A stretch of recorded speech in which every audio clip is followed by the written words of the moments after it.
Dirigé par M.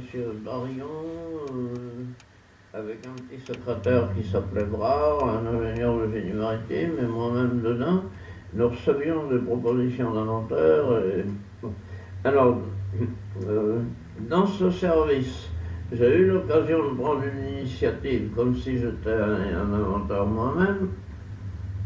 J'avais occupé mes années précédentes à faire à la compagnie générale de TSF ou à la SFR du matériel pour faire atterrir les avions sans visibilité, non pas de ma propre initiative, mais bel et bien parce que M.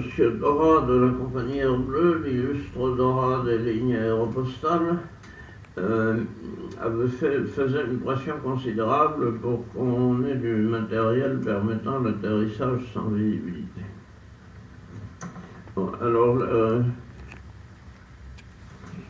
tu t'arrêtes là?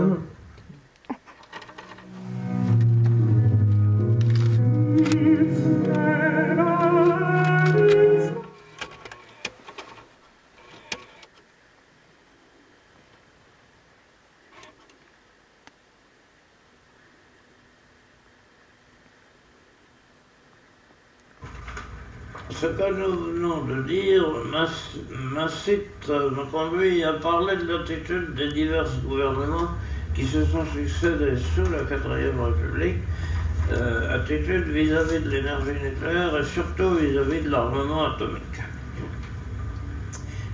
Alors, nous avons eu des ministères socialistes, on peut citer au moins Guy Mollet et Mendes France. Nous avons eu des ministères assez franchement réactionnaires, on peut citer au moins Joseph Lamiel, et on a eu aussi des radicaux avec des positions intermédiaires qui ont très bien accepté de collaborer avec des ministres socialistes, par exemple Bourges Monori et Félix Gaillard.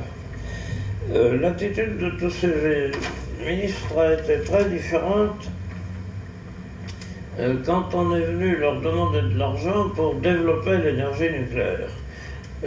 À l'époque où Joliot était encore au commissaire à l'énergie atomique, la dotation du CA était de 5 milliards de francs. Il s'agit d'anciens francs, et je puis garantir, d'après mes souvenirs, que les 2/3 de cet argent étaient consacrés à la prospection de l'uranium en France. L'activité technique était donc réduite à pas grand-chose.